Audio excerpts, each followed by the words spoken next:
On March 1, 2020, Matt and Noah Colvin launched a $100,000 arbitrage play. They believed they had perfectly timed the market, but within 24 hours, every listing they owned vanished from the internet. This was the state of the world that month. A sudden, intense anxiety had triggered nationwide panic buying, leaving supermarkets stripped of basic cleaning and health supplies in a matter of hours. While millions of families scrambled to find a single bottle of soap, the Colvin brothers saw the growing fear as a massive supply and demand mismatch waiting to be exploited. They applied the logic of high-margin retail arbitrage to a public emergency, a business decision that would soon prove to be a catastrophic miscalculation. The operation required a massive logistics haul. Matt rented a U-Haul and spent 3 days driving 1,300 miles across Tennessee and Kentucky, methodically clearing out every small-town retail and hardware store on his route. To keep store managers from asking questions, Matt posed as a contractor preparing for a large commercial job. In reality, he was building a private, regional monopoly on hygiene products. By the end of the trip, the truck was packed with exactly 17,700 bottles of hand sanitizer and thousands of packs of antibacterial wipes. Back at their suburban garage in Chattanooga, Noah prepared to offload the inventory. As an experienced Amazon seller, he knew exactly how to move high-volume goods through the platform's digital storefront. The brothers had successfully drained the resources of dozens of small communities for an anticipated 6-figure payday, unaware that the very scale of their hoarding was creating a digital trap. Noah's strategy was simple. Take the $1 bottles Matt had found in rural dollar stores and list them on Amazon at prices the market had never seen. This chart illustrates the brothers' pricing model. While the baseline retail cost for a bottle was just $1, their listing spiked as high as $70. For a basic hygiene product, that is a 7,000% markup.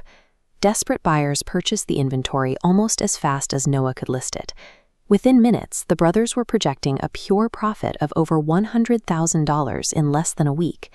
They believed they were successfully navigating the market, but they failed to account for the fact that e-commerce platforms have specific internal safeguards for times of crisis. Even as the sales numbers climbed, Amazon's automated price monitoring algorithms were quietly analyzing the data in the background.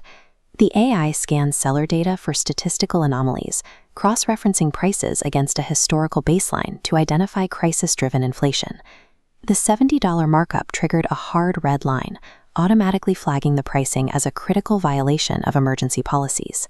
The algorithm acted instantly and deleted every active listing, suspended their seller account, and froze all the funds. In a single afternoon, the digital storefront they relied on had locked them in a garage with 17,700 bottles they could no longer sell. Matt attempted to manage the situation by speaking to the New York Times. He believed that explaining the logistics of his 1,300-mile road trip, gas and rental costs, he could justify his margins to the public.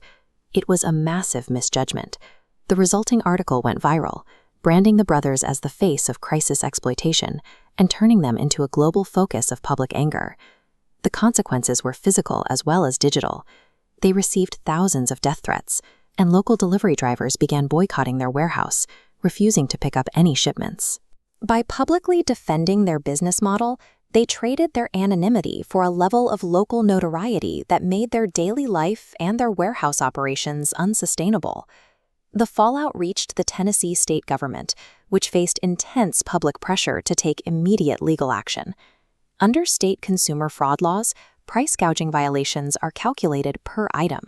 With nearly 18,000 bottles in their inventory, the brothers were suddenly facing millions of dollars in potential civil fines. Facing bankruptcy and state prosecution, the brothers were forced into a plea deal. They agreed to donate their entire stockpile of sanitizer and wipes to local charities and first responders to avoid further litigation. Their $100,000 dream ended in heavy debt and professional ruin, proving that during a crisis, platform compliance and legal requirements effectively nullify raw profit potential.